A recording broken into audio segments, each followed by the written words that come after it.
Today, around 87% of all billionaires are men. Rupert Murdoch, Elon Musk, and Bill Gates are the names most think of when asked to picture the world's wealthiest people. Very few think of women. Elizabeth Holmes made it her mission to change this. She wanted to prove to the world that a woman could stand at the very top of the social hierarchy, shoulder to shoulder with the men, all while delivering a revolutionary new piece of technology that would forever change how we approach our health. But behind these seemingly noble goals was a dark heart.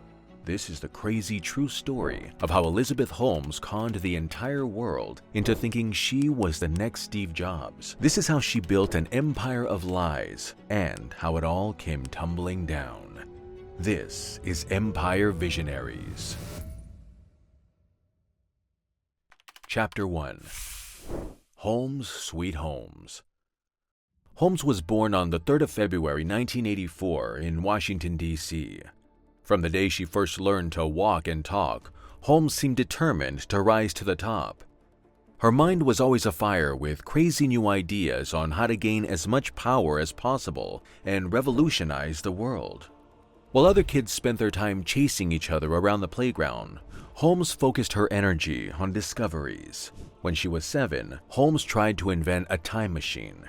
This might not sound out of the ordinary. Most children have wild imaginations and come up with crazy ideas, but Holmes was different. She had an entire notebook filled out with in-depth sketches and designs that detailed precisely how the machine would work. This wasn't just some wild fantasy.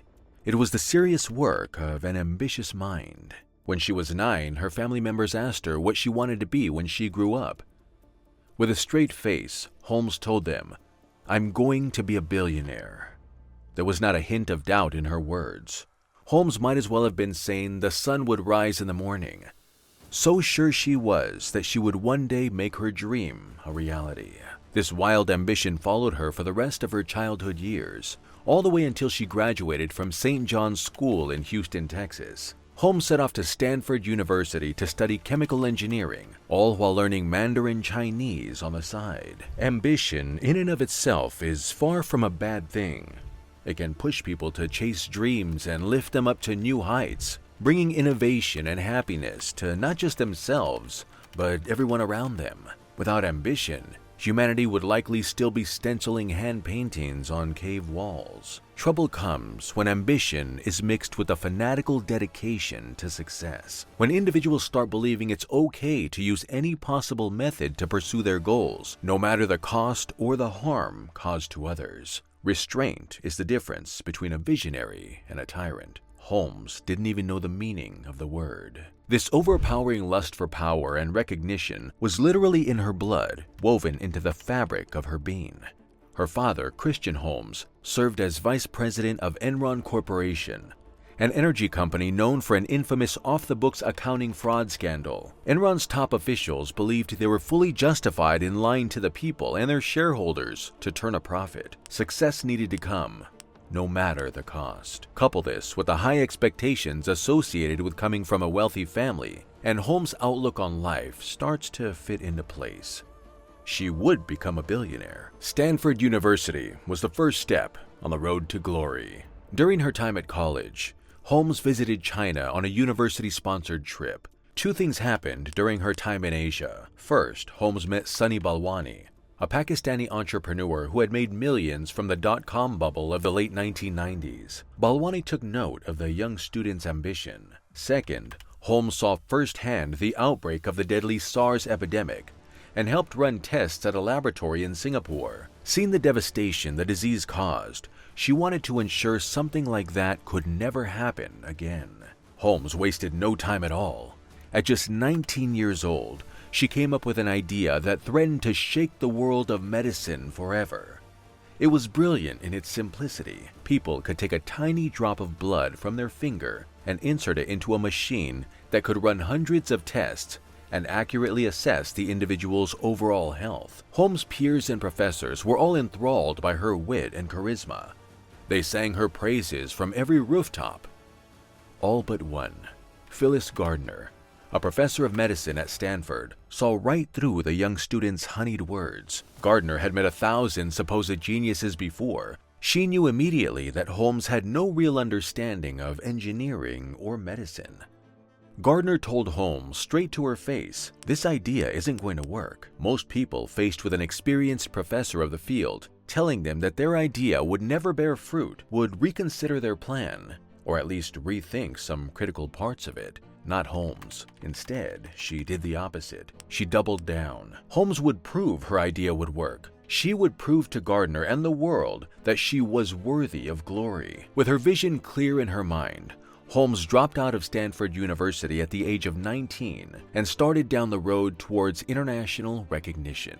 It would be paved with power trips, lies, and dark secrets. Chapter 2. Queen Elizabeth. Holmes founded Theranos, a portmanteau word of therapy and diagnosis, in 2003. Not only would the revolutionary blood drop machine technology help people keep track of their overall health, but it would also help tackle a widespread problem in the medical world: the phobia of needles. Holmes had struggled with this same fear, so she knew how debilitating it could be. According to the CDC, as many as 1 in 4 adults in the United States have a fear of needles, meaning blood tests become challenging to carry out. This might not look like a serious issue at first glance, but if a quarter of the population can't regularly test themselves for diseases or heart-related conditions, it's much harder for professionals to keep track of people's health. On top of this, blood tests take time. The samples must be sent to a lab and analyzed using expensive, complex machinery. The wait between sending blood samples away for testing and receiving the results can sometimes be weeks, not ideal to say the least. These two problems were what Holmes hoped to fix with her new invention. With just one small, painless finger prick, the patient could insert their blood sample into the machine and get accurate readings within minutes. An idea isn't worth much without the capital to make it into a reality. Balwani established contact and provided funds. The two even started dating. But none of this would be enough on its own. They needed investors. This was where Holmes shined. Her natural charm and charisma were enough to catch the attention of wealthy individuals looking for the next big thing. When Elizabeth Holmes talked, people listened. She portrayed a serious, down-to-earth visionary businesswoman who would take her company to new heights. To fit this facade, Holmes started wearing black turtleneck sweaters to emulate her idol, Steve Jobs. She began mimicking the man's posture and style of speech, further pushing the idea that the young entrepreneur was a future Silicon Valley titan. Every photo of her spread around by the media was designed to frame her in this light. Famously, Holmes also changed her voice to be far deeper and more baritone. Holmes and her family claimed there was no change at all, that her voice had always been so male-like. Phyllis Gardner and Theranos employees tell us that it was all part of the act, and that she deliberately made the change to fit in with the male-dominated workspace. There are even recordings available online of her quickly correcting her voice to a deeper version after using her higher-pitched natural one. Oh, it hasn't. Well, if I use traditional words to describe what we're doing, it's hard because people then associate it with conventional processes for analyzing drugs and development. Nevertheless, Holmes' tactics worked. By the end of 2004, she had raised over $6 million in investments. Only 5 years later, she accrued more than $92 million. Business giants like the Walmart brothers and Rupert Murdoch recognized her potential and decided to invest too. Walgreens signed a multi-million-dollar deal with Theranos to sell the blood test kits in their stores. The world could not get enough of this bright young female entrepreneur who was set to light the Silicon Valley world afire. Of course she would, just not in the way they'd hoped. By 2015, Holmes had become a worldwide sensation. Her innovative health technology showed incredible promise. With her face on the front of Fortune and Forbes magazines, she finally earned the recognition she so desperately craved. Holmes was now worth over $5 billion, and Theranos was valued at close to $10 billion. That 9-year-old girl's pipe dream had become a reality. Behind this facade of greatness, however, lay a dark heart. Holmes was reported to be a totalitarian boss.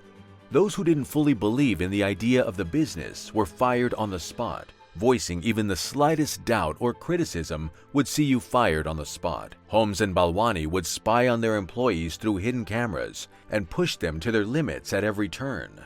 Theranos was home to a brutal dictatorial work culture. Then, some employees began to spot the cracks forming in the foundations. When they pulled back the curtain, they saw that the entire company had been built on a massive bed of lies, and it was all about to come crashing down. Chapter 3. A Departure from Truth. In 2013, a young student named Erica Chung was wandering around the UC Berkeley campus during the career fair when she stumbled upon an advertisement for a lab assistant opening at Theranos. The position seemed like the perfect fit. Chung shared the company's vision of making healthcare more accessible to everyone. After submitting her application and going through the interviews, she was delighted to learn that Theranos had accepted her. The wide-eyed student started her tenure at the now famous healthcare giant, ready to make the world a better place. What better place was there to be? After all, Vice President at the time, Joe Biden, had visited the laboratories to see how it all worked. Amazing and inspiring, he said of Holmes' work, where thousands upon thousands of tech-savvy investment giants and Wall Street millionaires had seen nothing but ambition and potential in Theranos. Chung saw something completely different. After only a short time working there, she quickly realized several issues plagued the company behind the scenes. Simply put, the whole operation was built on lies. The box machines designed to run 250 tests could effectively only run 12, and even then, the results were faulty at best. Because of the tiny samples taken, the blood had to be diluted to carry out some tests, leading to wildly inaccurate results. Not only that, Theranos was actively suppressing outline results to fit a medical narrative. Palay Sharda, a healthcare tech entrepreneur, tried a Theranos test at Walgreens one day. His results came back and said he was pre-diabetic. Given this news, most doctors recommend starting a strong anti-diabetic medication. But the results were completely different when Sharda redid a blood test only a few days later. Theranos machines gave outright false health information to the company's client base. The primary issue came from the box being simply too small to host all these different tests. The equipment used by modern labs requires advanced technology, so it was insane to believe that you could fit 250 pieces, including a centrifuge and a sonicator. Holmes was no fool. She knew her prized testing machines didn't work. She kept the truth quiet and threatened any who dared stand against her. Onlookers believed her stories as she'd worked to fill Theranos' board with star-studded individuals, including former Secretary of State Henry Kissinger and decorated General Jim Mad Dog Mattis. Who could question the authenticity of such individuals? Tests were often being run on third-party machines to garner results and deceive the public. Even the Theranos laboratory that Joe Biden visited was all fake. A cardboard facade built to give off an aura of progress and innovation. Behind all the wiring, nothing worked. Despite her best efforts, Holmes couldn't break all her employees' spirits. Chung and Tyler Schultz, a 22-year-old employee who had also uncovered the dark truth behind Theranos' technology, blew their whistles. They came in contact with John Carreyrou, an investigative reporter for the New York Times. Carreyrou was an expert at uncovering hidden truths. After receiving the tips, he sensed that a colossal story lay beneath the surface and set out to pick apart Theranos piece by piece. Slowly but surely, Carreyrou confirmed the claims made by Chung and Schultz. He also discovered that Balwani and Holmes had been deceiving shareholders for years, promising returns and technological progress that simply did not exist. Holmes tried everything in her power to put a stop to the investigation. She and Balwani threatened legal and financial action. This time, their threats wouldn't work. The bombshell article dropped. The shockwave was about to hit Silicon Valley. Holmes tried to downplay the piece when the New York Times released it. She played it cool, saying, "First they think you're crazy, then they fight you, and then all of a sudden you change the world." However, the billionaire entrepreneur's smooth words and charisma wouldn't save her this time.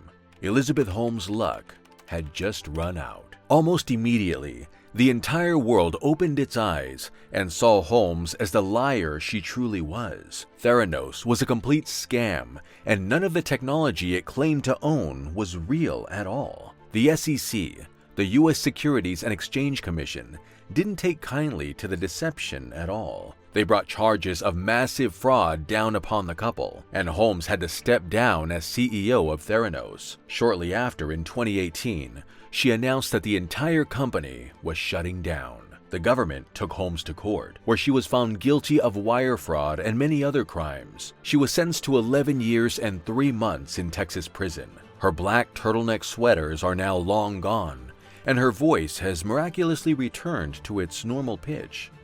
Holmes soared to the very top of modern society, becoming the youngest self-made female billionaire of all time. She'd forged herself to be the new Steve Jobs, someone who would change people's lives for the better and inspire others to do the same. But it had all been built on lies. Holmes clearly had great potential, but her insatiable lust for power drove her to take shortcuts rather than build herself up the right way. Now, disgraced and imprisoned, she pays the price. Elizabeth Holmes' life is a cautionary tale of how those with potential sometimes become blinded by ambition and focus only on glory, ignoring the harm they cause along the way. It's also a reminder for those who think they can lie their way to the top. If you climb a ladder built on deception and dishonesty, one day someone will kick it out from under you. What do you think of Elizabeth Holmes' idea? Could someone one day do things the right way and revolutionize the health industry by making blood tests more accessible? Let us know your thoughts in the comments. Thanks for watching. If you enjoyed this video, make sure to hit the like button and subscribe to Empire Visionaries for more content like this in the future. Until next time.